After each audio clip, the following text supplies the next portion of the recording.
Et les anciens devaient se référer eh bien, à l'Éternel pour juger. Matthieu 7, verset 13, Jean 10, verset 9. Alléluia.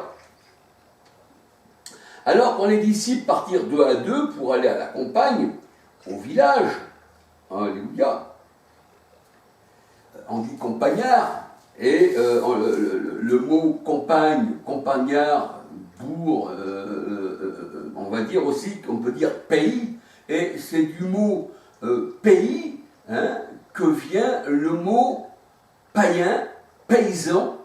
Pourquoi? Parce que c'était des coins retirés, qu'il n'y avait pas beaucoup de personnes, ils étaient occupés à la terre, ces paysans, considérés comme des idolâtres, c'était la terre qui les intéressait, et ci et ça. Donc, le mot païen vient du mot paganus, district, canton, c'est ce que ça vient, c'est ce que l'origine, d'ailleurs vous pouvez voir ça sur les réseaux sociaux, sur internet, vous pouvez voir ça aussi sur le Larousse, bien que le Larousse fait partie du monde, et vous pouvez voir ça aussi sur le Larousse. Alors, Marc 11, 2, donc Marc 11, verset 2, donc le Seigneur envoya ses disciples en leur disant, allez au village, c'est-à-dire allez chez les païens, puisque c'est considéré comme les païens, qui est devant vous. Donc les païens, là, c'est considéré comme ceux qui donnaient des ordres à la ville, comme les anciens, mais qui avaient abandonné la loi de Dieu, qu'Israël avait tout rejeté. Et là, eh bien, allez devant vous, et dès que vous serez entrés, vous trouverez un anon, sur lequel aucun homme s'est assis, c'est-à-dire sur lequel aucun homme a pu dompter et a pu régner, un peu comme la prostituée sur les grandes eaux dans la parole de Dieu. Apocalypse 17, verset 1, 5, 15, 18, la grande ville. Et là, eh bien, sur lequel aucun homme s'est assis. C'est-à-dire que l'âne, là, il ne se laisse pas faire, on ne peut pas s'asseoir dessus comme on veut, c'est un récalcitrant, on ne peut pas régner sur lui, alors on va l'attacher à la porte de la ville, on va le jeter dehors. Mais si on peut régner sur lui, c'est un peu comme les religions, ça.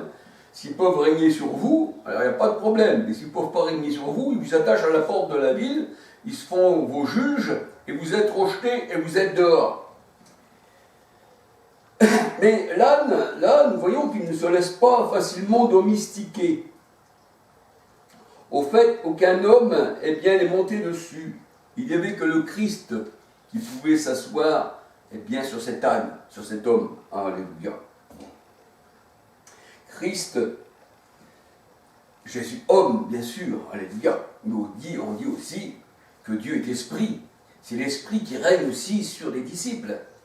Parce que si on n'a pas l'esprit, si on ne se laisse pas guider par l'esprit, si l'esprit ne descend pas sur nous, ne se met pas sur nous comme il s'est assis, le Seigneur, sur l'ânon, alléluia, eh bien, c'est pour ça qu'on dit Jésus homme, et on disait que Pilate, il disait, voici l'homme, et cet homme-là, c'était l'Éternel, alléluia.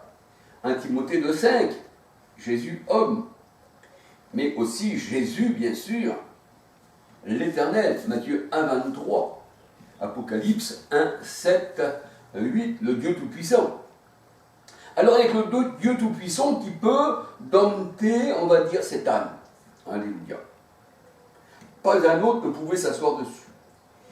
Et voici, l'Éternel vient à toi monter sur un âne. Mais la parole de Dieu nous dit, il vient à nous monter sur les chérubins. L'Éternel viendra avec tous ses anges, portés sur les ailes du vent. Et là, l'Éternel, il vient sur un âne. Et l'âne, là, eh bien, c'est vrai que c'était difficile de mettre un âne sur un char. Ça représentait, l'âne sauvage, ça représentait les païens dans la parole de Dieu. Ça représentait aussi les récalcitrants. Ça représente Ismaël. Ça représente aussi dans la parole de Dieu, comme nous allons le voir, eh bien aussi des personnes qui appartiennent au Seigneur. Ça représente aussi, on va dire... je m'en souviens bien trop, mais je l'ai mis là, j'ai mis les versets, alléluia, ben, ça représente aussi les gens de Dieu, alléluia. Alors la prostituée est assise sur les eaux, sur les peuples, mais le Seigneur, lui, eh bien, il est venu sur l'âne. Et on peut dire que le pape, lui, il est assis sur son Saint-Siège, qui représente le monde, qui représente les religions, le l'œcuménisme d'aujourd'hui. Alléluia. Il est assis sur son Saint-Siège. Alléluia. Le Vatican, on va dire, le Vatican, c'est un État dans un État. Hein. Et là, le Seigneur, il dit, détachez cet âne et rendez-le libre. Quand tu le détaches, quand il nous envoie de 1 à 2, le Seigneur, quand il a envoyé ses disciples de 1 à 2 pour annoncer la bonne nouvelle, c'était pour annoncer aussi, eh bien, la bonne nouvelle aux ânes, qui représentent les païens, Alléluia, qui représentent aussi les ânes sauvages. On voit qu'Israël avait tout abandonné, avait abandonné le Seigneur, sa loi. Le Seigneur a dit, s'ils abandonnent ma loi, je vais aussi les rejeter. Et c'est pour ça que le Seigneur il est venu lui-même, et que Jean-Baptiste, il est venu obtenir la voix de Dieu, et qu'il a fait connaître, on va dire, Christ à Israël, parce que la parole de Dieu nous dit qu'ils avaient abandonné l'Éternel, ils avaient abandonné, eh bien, et ils s'étaient tournés vers l'Égypte. Alléluia. Jean 1, verset 31, hein, c'est pour ça que Jean-Baptiste, lui, il était venu simplement pour le peuple d'Israël. Et son baptême était exclusivement pour le peuple d'Israël. Jean 1, verset 31. Alléluia. Alors, le Seigneur dit à ses disciples, rendez-le libre. C'est pour ça que le Seigneur dit, si le Fils vous a franchi, vous serez vraiment libre. Et là, il envoie ses 2 disciples, parce que tout se fera sur 2 ou 3 témoins. Et là, on voit ses disciples, et il dit, détachez-le, rendez-le libre, et amenez-le-moi. Quand tu le rends libre, c'est obligé qu'il va à Christ. Parce que le Seigneur, il l'a libéré, eh bien, des mains des gens de la ville, de ceux qui ne savent pas juger, des anciens et des scribes, qui avaient abandonné la loi de Dieu, hein. Dans Marc 7, on voit ça, hein, dans Marc 7. Et là, le Seigneur, il dit, amenez-le-moi, dans Marc 11, verset 2. Alors, le Seigneur leur dit encore, si quelqu'un vous dit, pourquoi détachez-vous l'âne? Ah ben, ils ne veulent pas, pourquoi le détachez-vous? Vous répondrez, le maître en a besoin. Mais pour le Seigneur, toute parole de Dieu, toute phrase dans la parole, le maître en a besoin. Le maître, c'est Rabouni, c'est Rabbi, c'est celui qui enseigne. Le maître en a besoin, pourquoi? Pour l'enseigner. Alléluia. Le maître en a besoin, Jean 1, 38. Le Seigneur, il est celui qui enseigne, et il a besoin de l'âne pour l'enseigner, pour le domestiquer, afin de lui monter sur le dos. Alléluia. Et à l'instant, cette personne par laquelle on l'a dit, il faut que je détache l'âne, il faut qu'on détache l'âne parce que le maître en a besoin, eh bien, il le laisse partir. Et il le laisse venir. Alléluia. Alors les disciples étant allés trouver l'agneau, hein, les disciples, eh bien, ont trouvé l'agneau, et l'agneau, hein, ça veut dire le petit de l'ânesse. L'agneau, ça représente dans la parole de Dieu quelqu'un qui est enfant, quelqu'un qui ne sait pas discerner trop à droite de sa gauche, et qui, un enfant, comme dans la parole de Dieu nous dit, a besoin de lait, a besoin de l'enseignement du Christ, qui ensuite, cet âne, eh bien, sera un âne un âne domestiqué par laquelle Jésus a monté dessus, dans Zacharie, verset 9. Alléluia. Alors, c'est vrai qu'ils ont besoin de lait, les ânes, parce que ça représente des personnes qui sont récalcitrants à leur maître, mais ils ont besoin d'un maître, d'un enseignant, et ils ont besoin de lait au départ. 1 Pierre 2, verset 2, 1 Corinthiens 3, verset 23. Alléluia. Hébreux 5, versets 11 à 14. Mais on ne reste pas toujours au lait, il nous faut une nourriture solide. Et quand la nourriture solide est donnée, le Christ peut monter sur le petit de l'ânesse, alléluia, et il vient monter, la Bible dit, sur un âne. Car il est encore rebelle. C'est vrai que quand tu as un enfant, tu es rebelle au lait. Alléluia. Et tu n'es pas fait encore à la mesure où Christ voudrait que tu sois. Il faut que tu grandisses, il ne faut pas simplement que tu marches ou que tu sois enfant, sinon tu tombes. Mais celui qui nous a appris à courir, bien, il savait marcher. Alléluia. 1 Corinthiens 3, verset 2-3. Alors dans Marc 11, verset 4, les disciples étant allés, trouvèrent l'ânon attaché dehors. Ah, est attaché l'ânon. Il fallait que les disciples le détachent. Il était près, Marc 1,4, Marc 1,4, ils trouvèrent l'ânon attaché dehors, près d'une porte. Ah oui, là où on rendait la justice, paraît-il, au détour d'un chemin. Même la parole de Dieu, quand elle parle à détour d'un chemin, ça veut dire que tu n'es pas sur le chemin qui est Christ. Jean 14, 6. Tu n'es pas sur le chemin. Alléluia. Au détour d'un chemin. Et le chemin, on peut regarder Ecclésiaste 7, 29. Alléluia. Qui est fait pour les hommes droits et qui ne cherchent pas de détour. Mais là, quand il était attaché dehors au détour d'un chemin, ça veut dire quand c'était ces gens-là qui rendaient la justice avaient détourné du chemin, des lois de Dieu, ils avaient attaché l'âne dehors. Ils étaient incapables de le domestiquer.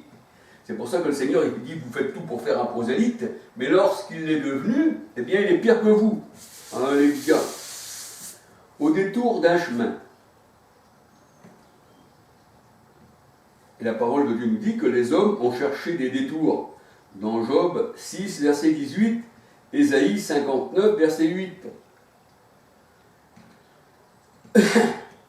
Ils n'ont pas cherché la vérité, ils ont cherché des détours. Et la Bible dit que le Seigneur lui-même, il est le chemin, le chemin qui est droit, la vie et la vérité. Jean 14, verset 6. Quelques-uns qui étaient là leur dirent, que faites-vous?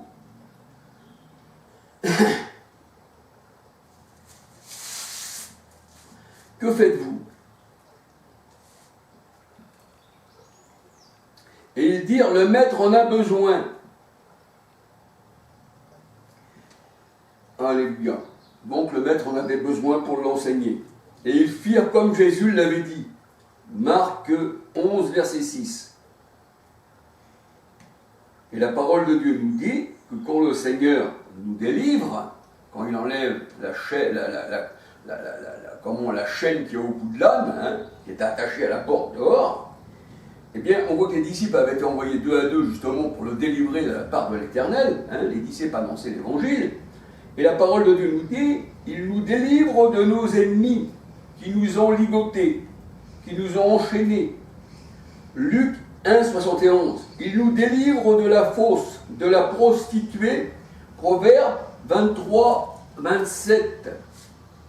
La prostituée, Apocalypse 1, verset 5, 18. Mais il nous délivre de la fausse, de la prostituée, alléluia, de la fausse au lion. Il nous délivre de la fosse aux lions. Daniel 6, 10 à 17. Et les lions, dans la parole de Dieu, la fosse aux lions, ça représente les faux prophètes. Alléluia. Les lions, avec leurs fausses, c'est pour ça que le Seigneur dit, égarés eux-mêmes, ils en égarent d'autres, et ils les emmènent dans la fosse.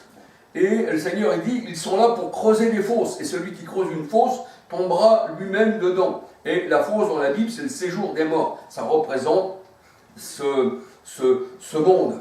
C'est pour ça que le Seigneur a séparé ses brebis, séparé ses brebis d'avec les boucs. Alléluia. Et eux, le Seigneur, il dit, eux, ils sont dedans et vous dehors. Et quand tu es dehors, ça veut dire que c'est le séjour des morts, c'est ce monde.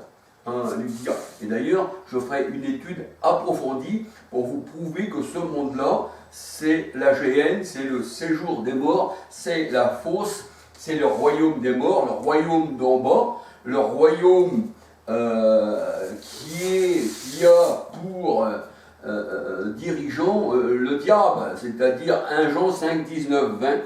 Et on voit que le diable disait ces royaumes dans Luc m'ont été donnés. Alléluia. Alors excusez-moi, il y a un petit papillon qui est d'une beauté exceptionnelle sur le côté là. Je regarde, et voilà, je préfère regarder au Seigneur. Hébreux 12, verset 2. Alléluia. Alors la fosse au lion, Daniel 6, 10, 17, représente les faux prophètes qui jettent les véritables enfants de Dieu dans les fosses. Le diable adversaire, 1 Pierre 5, 8, le diable rugissant le faux prophète, Sophonie, 3, verset 3, Ézéchiel 22, verset 25 à 31, Hébreux 11, 33. Ceux qui vous mettent dans la fosse, comme on va dire 1 Pierre 5, 8, qui représente les pharisiens, qui représente les sadducéens, les scribes de ce temps-là, qui avaient annulé le commandement de Dieu. Matthieu 15, verset 14, Luc 6, verset... Alors, Luc 6, je vais regarder.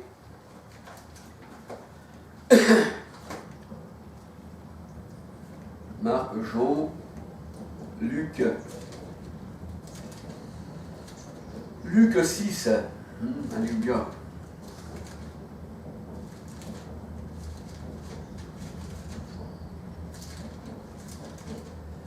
Luc 6.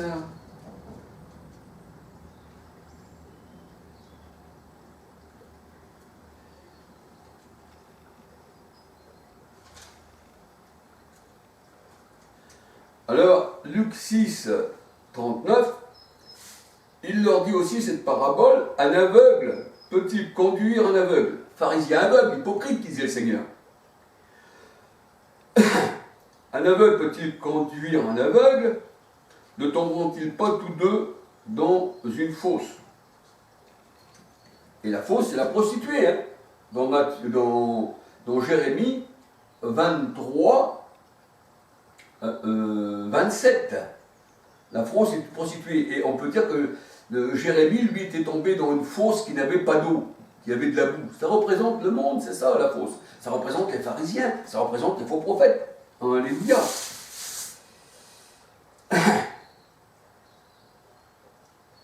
Alors le Seigneur a dit, ce sont des lions rugissants, 1 Pierre 5, 8. Ils vous attirent dans la fosse. Alléluia. Mais il ne veut pas que vous connaissiez la lumière, parce que dans la fosse, c'est les ténèbres, c'est le monde. On peut lire Jean 1, on voit que les ténèbres ne l'ont pas reçu. Alléluia.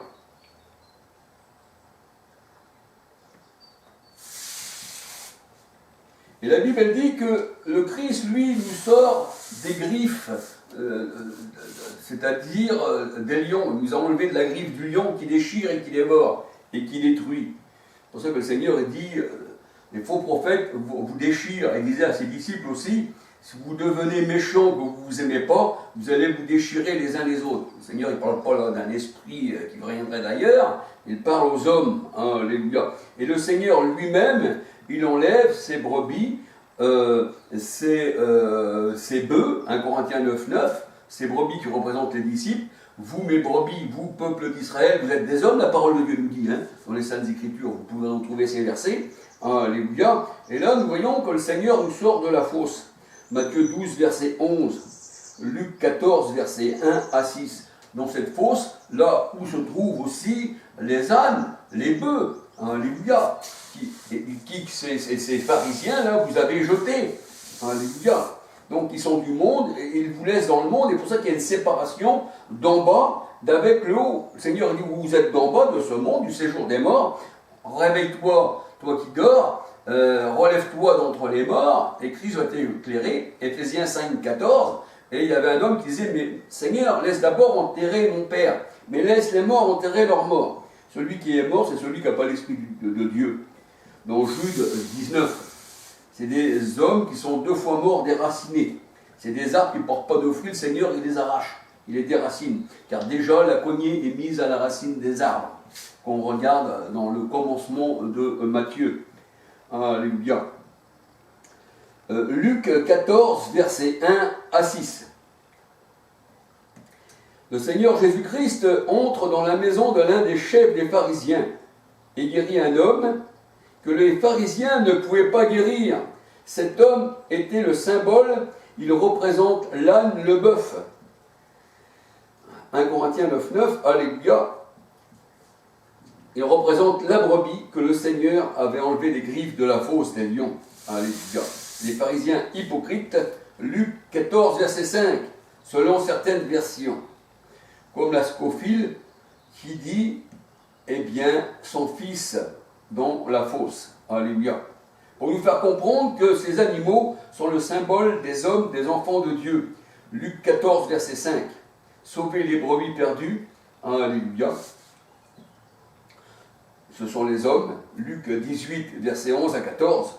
Comme le fils prodigue qui était perdu. Voici, mon fils était perdu et il est revenu à la vie. Il mangeait, eh bien, la nourriture des cochons, du couroube. Et nous voyons que l'homme de Gadara, dans la parole de Dieu, il était dans les cavernes.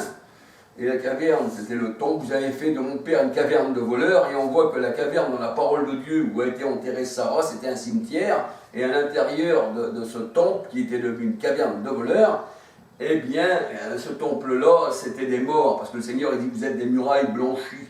Votre gosier, c'est la mort. Alléluia. Et là, on voit que le fils prodigue, il était mort, il est revenu à la vie. Mais il fallait pas qu'il mange comme les cochons de Gadara. Il ne fallait pas qu'il soit guidé par ceux qui avaient rejeté le Seigneur.